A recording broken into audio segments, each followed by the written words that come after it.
अस्सलामुअलैकुम वरहमतुल्लाहि वबरकातुह। ये स्टूडेंट, अल्हम्दुलिल्लाह आप लोगों ने या तो मेरे पास या किसी के पास भी अपनी किताब कहकशा का ऑब्जेक्टिव क्वेश्चन मुकम्मल तौर से कर लिया होगा और ग्रामर भी आप लोगों ने तैयारी कर ली होगी। अब आप लोगों की ख्वाहिश थी कि मौलाना साहब ऑब्जेक्टिव क्वेश्चन किस तरह आता है उसको दिखाइए, बताइए और उसके लिखने का तरीका क्या है। तो अल्हम्दुलिल्लाह मैं आपके लिए तैयार कर चुका हूँ और ये 20 क्वेश्चन ऑब्जेक्टिव है, यानी 2 नंबर वाले क्वेश्चन हैं। आपको याद है, लेकिन अगर आपने लिखने का अंदाज नहीं सीखा तो यकीन जानो इम्तिहान में आपके 2 नंबर नहीं आएंगे। इसलिए मैं आपको इस वीडियो में मुकम्मल तौर से सवाल भी दिखाऊंगा और साथ में आपको लिखने का तरीका बताऊंगा कैसे आपको 2 नंबर के क्वेश्चन दिए जाते हैं और कैसे आपको उसका जवाब भी लिखना है। ठीक है, आइए शुरू करते हैं। उससे पहले मैं आपसे गुजारिश करूंगा कि आप मेरे चैनल फिर अगर पहली बार हैं, यानी कि उर्दू की अहमियत पे पहली बार हैं, तो चैनल को सब्सक्राइब कर लें और ताकि इम्तिहान तक जो भी नोटिफिकेशन मैं अपलोड करूँ तो आप तक पहुंच जाए। आइए शुरू करते हैं। तो देखिए, ये आपके सवालात हैं। सवाल में इस इम्तिहान में आएगा कि दर्ज झैल सवालों में से सिर्फ 5 के मुख्तसर जवाब लिखिए। अगर 20 क्वेश्चन देगा तो आपको 10 का जवाब मांगेगा। अगर आपको 10 क्वेश्चन देता है तो आपसे क्या करता है, आपसे 5 का जवाब मांगता है। ये आपको लिखा रहेगा वहाँ पर, और यहाँ लिखा हुआ है कि 5 गुने 2, यानी कि ये एक क्वेश्चन जो है 5 क्वेश्चन होंगे तो जो 2 नंबर के होंगे आपको 10 नंबर मिलेगा। अगर ये कर देता है आपको 20 क्वेश्चन देता है तो फिर लिखा होगा कि 20 गुने 2 लिखा होगा तो आपको ये हो जाएगा 10 गुने 2, यानी कि आपको 20 हो जाएगा। बहर क्या आपको जो भी क्वेश्चन मिले तो आपको कैसे लिखना है। देखिए, सवाल नंबर 1 में क्वारंटीन अफसाने में किस वबा का जिक्र है। क्वारंटीन अफसाने में किस वबा का जिक्र है, यह आपका सवाल हो जाता है। अब आप इसका जवाब 2 तरह लिख सकते हैं। अगर आपने याद किया है क्वारंटीन अफसाने में प्लेग वबा का जिक्र है तो आप सिर्फ लिखते हैं कि वो प्लेग का जिक्र है तो आपको 1 नंबर ही मिलेगा। तो कैसे करना है मैं आपको दिखाता हूँ। लिखित रूप में लिखना होगा कि क्वारंटीन अफसाने में किस वबा का जिक्र है। देखिए यहाँ जवाब लिखा हुआ है। लिखना होगा आपको इम्तिहान में कि क्वारंटीन अफसाने में प्लेग वबा का जिक्र है, यानी सिर्फ आपको प्लेग लिख देंगे तो आपका काम नहीं होगा, 1 नंबर ही मिलेगा। आपको सवाल को जवाब में ऐड करना है। लिखना है कि क्वारंटीन अफसाने में प्लेग वबा का जिक्र है, इतना आपको मुकम्मल तौर से लिखना पड़ेगा। ठीक है ना। अब देखते हैं सवाल नंबर 2 में, फिर वही सवाल है। फिर सवाल देखिए ध्यान से। सवाल में है कि वेदांत का फलसफा स्वामी विवेकानंद ने कहाँ और किस शहर में पेश किया था। ये आपका डबल सवाल है कि वेदांत का फलसफा स्वामी विवेकानंद ने कहाँ और किस शहर में पेश किया था। आप सिर्फ लिखते हो कि शिकागो में पेश किया था तो आपके 1 नंबर ही मिलेंगे। इसलिए आपको क्या करना होगा, देखिए जवाब आपको ऐसे ऐड करना है। सवाल को जवाब में लिखेंगे कि वेदांत का फलसफा, यानी कि सवाल भी आपको ऐड करना है। वेदांत का फलसफा स्वामी विवेकानंद ने अमेरिका के शिकागो शहर में पेश किया था, यानी इतना लंबा आपको लिखना पड़ेगा। सिर्फ आप लिख देते हैं कि शिकागो शहर में पेश किया था तो इससे नंबर आपका 2 नंबर नहीं मिलेगा, क्योंकि एग्जामिनर देखना चाहता है कि आपके लिखने का स्किल क्या है, राइटिंग क्या है, आपने अल्फाज को सही लिखा है कि नहीं लिखा है। लिहाजा आपको लिखना पड़ेगा कि वेदांत का फलसफा स्वामी विवेकानंद ने अमेरिका के शिकागो शहर में पेश किया था। इस तरह आप इसको रख लीजिएगा। यकीन जानो ये 20 क्वेश्चन में से आपके 5 क्वेश्चन हर हाल में इंशाल्लाह आएंगे। ठीक है, अब देखते हैं सवाल नंबर 3 में क्या है। तो सवाल नंबर 3 में आप देखेंगे कि मौलाना अबुल कलाम आज़ाद की किसी एक किताब का नाम बताइए। एकदम आसान है कि मौलाना अबुल कलाम आज़ाद की किसी एक किताब का नाम बताइए। ये आसानी से आप लिख सकते हैं। देखिए यहाँ किताब बता रहे, किताबें उनकी बहुत सारी हैं, लेकिन आपको एक क्या है, Indian ocean freedom, Indian ocean क्या है, फ्रीडम, ये उनकी किताब है जो आपको लिखना होगा। अगर आप इसके अलावा कुछ और भी लिख देंगे तो आप जैसे कि बागो बहार लिख देंगे, नहीं सॉरी क्या है, गुबार खातिर लिख देंगे तो भी आपका चल जाएगा। ठीक है, तो ये आपको ये लिखिएगा, इंडियन ओशन फ्रीडम उनकी किताब का नाम है। अब देखते हैं सवाल नंबर 4 में। सवाल नंबर 4 में क्या लिखा है कि मिट्टी के तेल देखकर लोग नाक भाव क्यों चढ़ाते हैं। मिट्टी के तेल को देखकर लोग नाक भाव क्यों चढ़ाते हैं। तो देखिए आप लिख सकते हैं कि उसके बदबू की वजह से, ये भी आपका जवाब सही है, लेकिन आपको 1 नंबर मिलेगा। आपको लिखना क्या है उसको सुनिएगा ध्यान से, लिखिएगा इस तरह सवाल नंबर 4 का कि मौलाना 4 में मियादानी, ठीक है, यहाँ मिस्टेक हो रहा है कि सवाल नंबर 4 में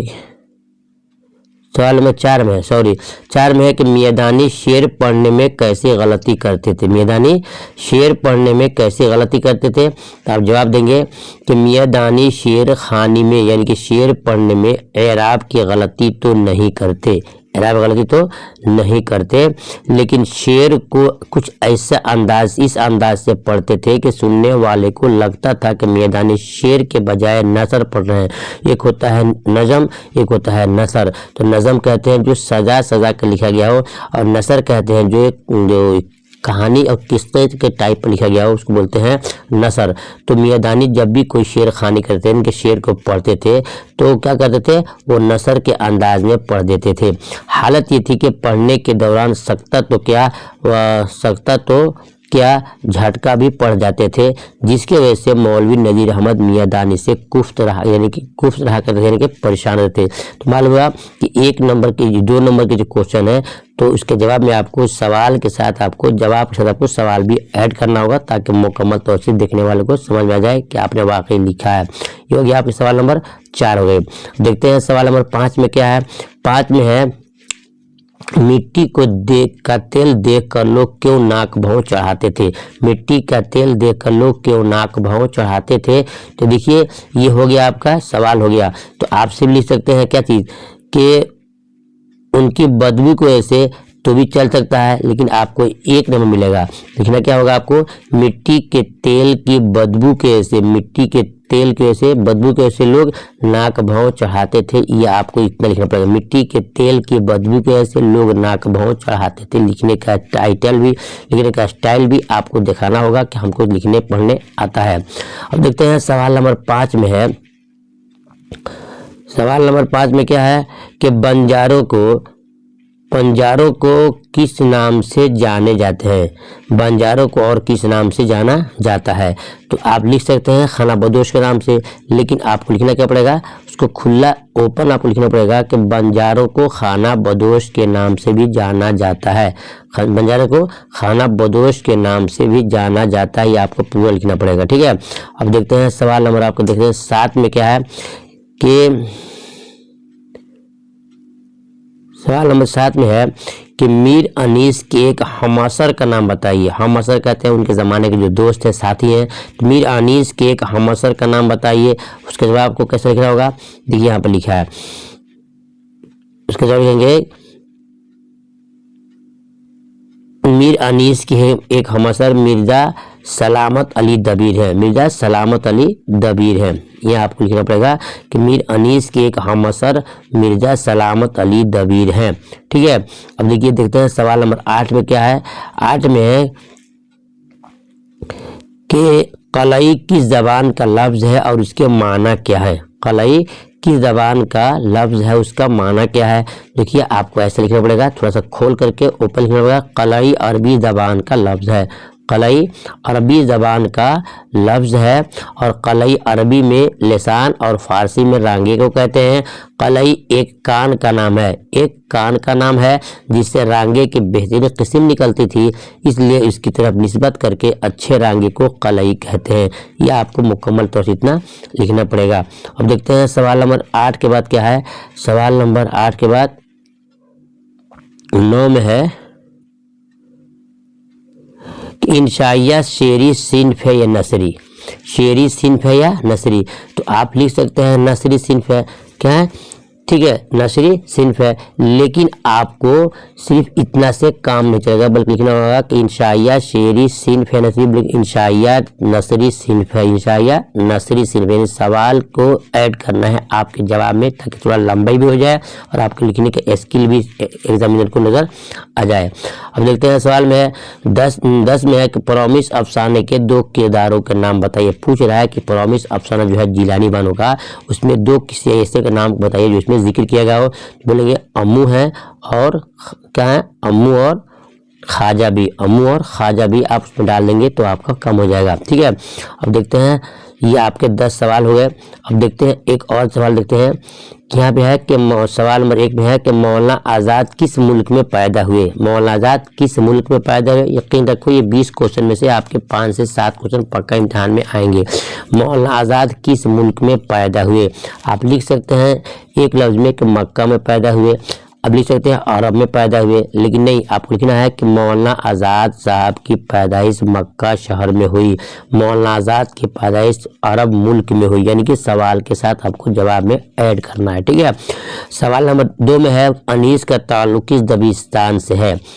अनीस का ताल्लुक किस दबिस्तान से है। आप लिख सकते हैं लखनऊ से है, लेकिन ऐसा नहीं लिखना है, क्या लिखना है अनीस का ताल्लुक दबिस्तान लखनऊ से है, यानी कि सवाल भी इसमें ऐड कर देना है, तब आपको 2 नंबर मिलेगा। सवाल नंबर 3 में फिर आ गया कि विवेकानंद का फलसफा विवेकानंद ने अमेरिका की शहर में पेश किया था। मैंने आपको सिखाया, ऊपर सवाल में लिखेंगे कि विवेकानंद का फलसफा विवेकानंद ने अमेरिका के शिकागो शहर में पेश किया था। शिकागो शहर में पेश किया था। देखते हैं सवाल नंबर 4 में वली ने शमाल हिंद के शोरा को किस तरफ रागिब किया है। वली ने शमाल हिंद के शोरा को किस तरफ रागिब किया है। तो इसका जवाब देखिए, आपको दिखा रहे हैं सवाल नंबर 4 का, बिल्कुल आसान तरीका है। लिखेंगे वली ने शमाल हिंद के शोरा को रेख्ता गोई की तरफ रागिब किया है। वली ने शमाल हिंद के शोरा को रेख्ता गोई, ये आपको लिखना बहुत जरूरी है।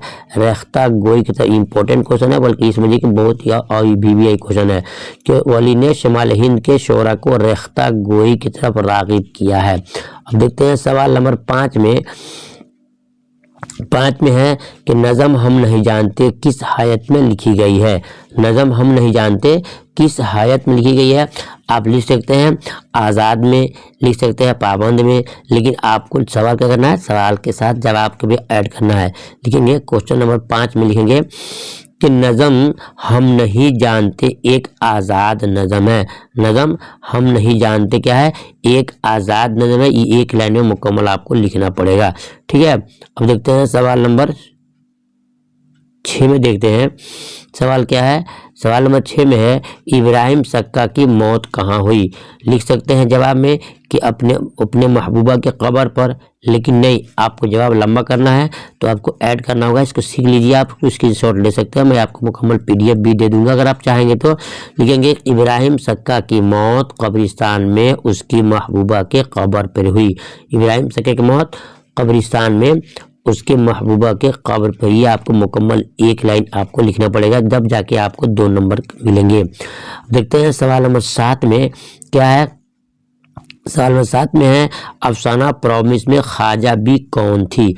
आप लिख सकते हैं नौकरानी थी, लिख सकते हैं खादमा थी, लेकिन नहीं, आपको जवाब देना है तो ऐसा लिखना है कि अफसाना प्रॉमिस में ख्वाजा बी अम्मू की खादमा थी। अम्मू की खादमत, यानी कि हम याद रखिएगा, कभी भी आपका क्वेश्चन 2 नंबर के आते हैं तो आपको जवाब लिखने से पहले आपको है सवाल को उसमें ऐड करना, मिलाना है।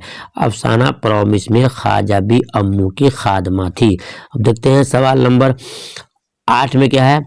देखिए 8 में है हिजरत का ताल्लुक किस सिन्फ़ अदब से है। हिजरत का ताल्लुक किस सिन्फ़ अदब से है। आप एक टुक में लिख सकते हैं कि इंशाइया से है, लेकिन लिखना कैसे आपको है, यहाँ दिखाया गया है कि हिजरत का ताल्लुक इंशाइया से, यानी हिजरत इसमें आपको जोड़ना पड़ेगा, हिजरत का ताल्लुक इंशाइया से है। और उसके बाद देखते हैं सवाल नंबर 9 में है कि मुतशायर किन लोगों से दोगुना कमाता है। मुतशायर किन लोगों से दोगुना कमाता है, आपको पता होगा कि अफसर लोगों से। तो जवाब कैसे लिखेंगे, देखिए जवाब लिखेंगे कि मुतशायर जो है ना अफसर लोगों से दोगुना कमाता है। देखते हैं सवाल नंबर 10 में गालिब की गज़ल में रंज से खुवर होने से क्या मुराद। ये सवाल हर साल इम्तिहान में आता है। गालिब की गज़ल में रंज से खुवर होने से क्या मुराद है।